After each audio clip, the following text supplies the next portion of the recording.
Subscribe dulu guys. Gratis.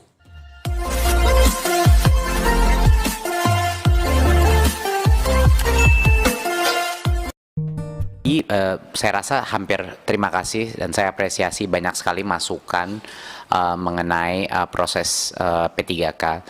Tentunya saya ingin pertama mengucapkan bahwa dari kami tidak pernah kami merasa bahwa ini adalah proses yang sempurna.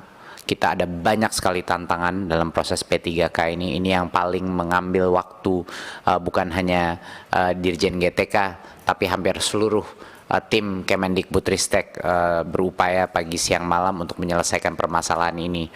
Permasalahan ini juga sangat rumit karena ada berbagai banyak pihak dan dependensi daripada setiap langkah yang harus kita lakukan.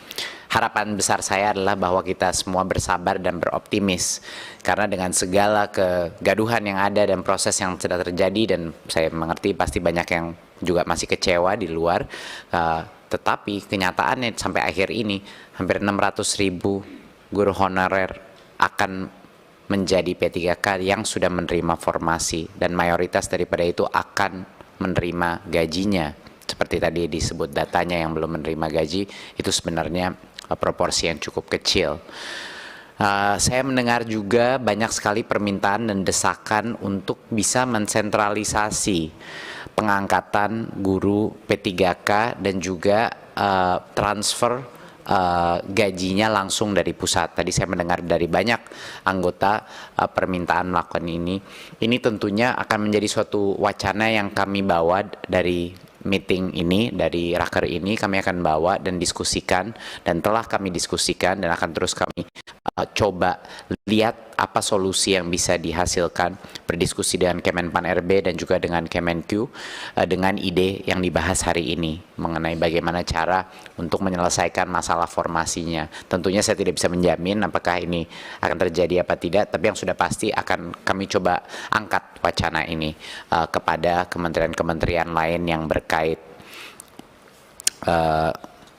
Memang permasalahan utama saya sama Bu Anita sama-sama frustrasi pada saat turun ke berbagai macam daerah, suka bingung padahal sudah menjelaskan berkali-kali bahwa bukan hanya anggaran itu sudah dipagu, tapi banyak Pemda mungkin yang belum sadar bahwa kalau anggaran itu tidak digunakan, itu akan diasumsi bergilir ke tahun berikutnya.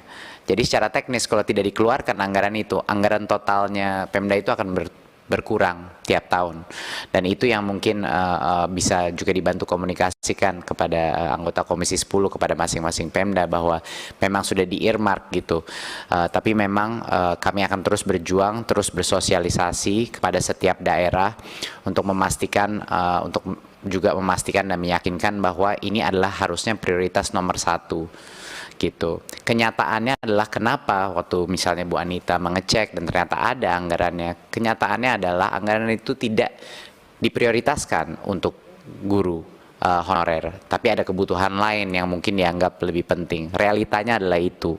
Jadi itu yang mungkin harus kita bantu bersama-sama gotong royong menekan kepada Pemda bahwa prioritas nomor 1 adalah pendidikan, dan prioritas nomor 1 di pendidikan adalah guru-guru honorer yang sekarang belum menerima nafkah yang layak. Jadi itu mungkin poin besarnya. Tentunya seperti yang Bu Nunu sudah presentasikan, semua isu-isu seperti guru tidak menyerobot guru lain di sekolah tempatnya, itu semuanya adalah alasan kenapa ini makan waktu. Komitmen kami adalah ini akan mayoritas daripada isu ini akan selesai sampai dengan akhir 2024. Kami akan usahakan apa yang kita bisa selesaikan di tahun ini, tetapi ini adalah proses yang terus berjalan Bapak Ibu. Jadi mohon bersabar. Memang nggak akan semua yang puas di tahun ini, tapi tahun depan lebih banyak lagi yang puas, lebih sedikit lagi yang tidak puas. Tahun berikutnya akan sangat sedikit yang tidak puas dan lebih banyak yang puas. Jadi itu adalah proses, dan kami mohon kesabaran dari semua pihak untuk kami melakukan ini. Karena belum pernah ini terjadi sebesar ini dan sebanyak ini yang menjadi P3K. Dalam berpuluh-puluh tahun belum pernah. Jadi ini adalah suatu hal yang memang mungkin kerepotan inilah yang harus kita lalui untuk bisa menyelesaikan masalah ini. Tadi mengenai TIK, saat ini Terus oleh Pak Bu pimpinan, kalau saudara menteri menyatakan itu berarti ketika membuat statement 1 juta tanpa perhitungan. Betul. Jadi mohon bersabar, itu harusnya dihitung dulu dong sebenarnya berapa yang pensiun, berapa jumlah sekolah dengan 268.000 sekolah guru yang dibutuhkan SD, SMP, SMA, SMK berapa? Gitu. Itu yang saya jadi catatan bagi kami. Terima kasih pimpinan. Tambahan pimpinan saya. Ya Bu. 1 menit. Terima kasih pimpinan. Jadi begini Pak Menteri, masalahnya sekarang yang kita lihat di daerah itu anggarannya sudah ada. Nah sekarang yang saya minta Pak Menteri yang lulus passing grade yang 2021 yang sudah lulus tinggal diangkat ini Pak, kan uangnya sudah ada itu. Makanya tadi saya dorong, ayo kita dorong sama-sama Pemda angkat, bila perlu bulan November ini angkat semua lulusan passing grade tahun 2021 karena uangnya sudah ada. Kita cek aja di daerah, kalau memang uangnya sudah ada angkat. Begitu pimpinan, makasih. setuju Bu, terima kasih. Bu, Baik, lanjut. Bisa saya lanjut? saya tambah Oh iya, lagi. silakan, Saya Pak. kira ini aja, Mas Menteri, to the point saja. Apa yang menjadi permintaan kawan-kawan tadi, diantaranya adalah persoalan pengangkatan. Yang tidak di halaman terakhir ini contoh, pelamar P1 yang belum mendapat penempatan dapat mengikuti seleksi sebagai P2 garis miring P3, pelamar umum dengan menggunakan jabatan fungsional lain yang dimiliki. Menurut saya konkret saja, yang sudah melamar P1, kali belum lulus, langsung aja dinyatakan lulus. Nggak usah ada P1, P2, ini kan bikin ruwet, bikin rumit. Satu itu. Yang kedua, apa yang menjadi permintaan teman-teman, persoalan penempatan kerja. Ya sudah dijawab aja langsung. Yang lulus tetap bisa bekerja, mengajar di sekolah asal. Tidak boleh, tidak harus pindah ke sekolah negeri. Harus kayak gitu aja. Yang ketiga, yang sudah ditempatkan tetapi jauh di daerah lain, seperti di dapil saya. Orang Probolinggo ditempatkan di Jaya Wijaya. TNI aja itu mikir. Kalau kata Cak Lontong, jangankan PNS, sinyal aja susah masuk ke sana. Ya. Nah, saya kira tegas saja, ambil kebijakan diskresi menteri bahwa yang sudah ditempatkan di daerah lain terlalu jauh, diskresi. Kita ulang dan kita tempatkan di daerah asal. Saya kira 3 poin itu aja. Terima kasih. Terima kasih. Saya mungkin Silakan, Mas. sedikit klarifikasi ya, mohon maaf Bu. Sedikit klarifikasi bahwa semua pemilihan lokasi dan posisi formasi yang tersedia itu dilakukan oleh gurunya masing-masing.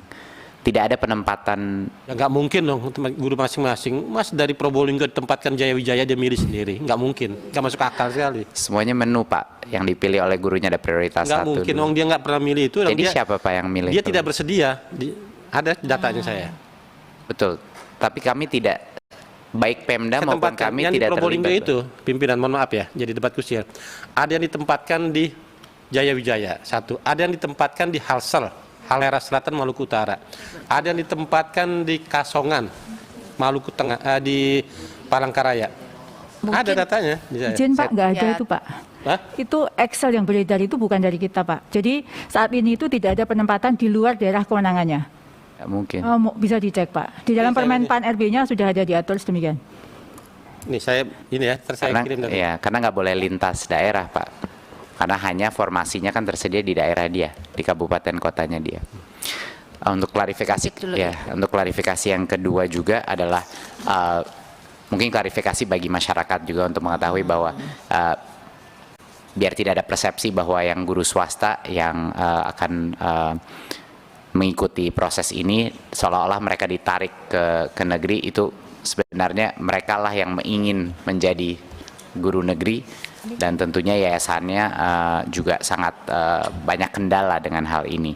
Tapi itu adalah keputusan daripada masing-masing gurunya, bukan ditarik oleh pemerintah mereka yang menginginkan kesempatan untuk mengajar di guru negeri.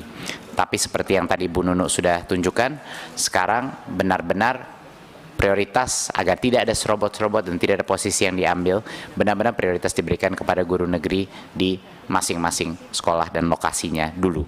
Itulah makanya kita butuh beberapa ronde untuk memastikan itu. Yang berikutnya adalah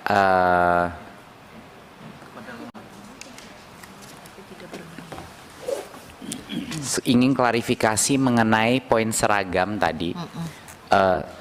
Mohon kalau bisa dibaca lagi Pak mengenai Permendikbudnya.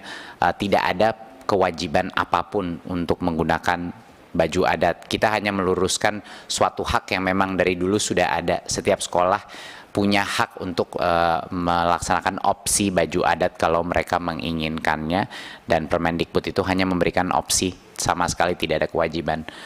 Tidak mungkin kita akan pernah memaksa itu, apalagi dengan ada beban biaya yang lebih besar. Jadi mohon kalau bisa dilihat di dalam Permendikbudnya itu sangat jelas bahwa itu hanya opsi. Izin pimpinan mungkin, jadi memang ada permen Pak Menteri ya, ada permen baru ya, Iya. terkait dengan itu. Iya. Ya, jadi saya juga tidak akan mengangkat di sini kalau tidak ada pertanyaan dari wartawan, dari kepala sekolah, dari orang tua murid. Ini di reses kemarin ini tentang baju seragam ini. Jadi luar biasa, informasi dari kementerian ini sudah tersosialisasi ke bawah, dan masyarakat sudah bertanya-tanya kepada saya bagaimana tentang seragam ini. Saya sendiri tidak tahu, makanya saya sampaikan ke Pak Menteri.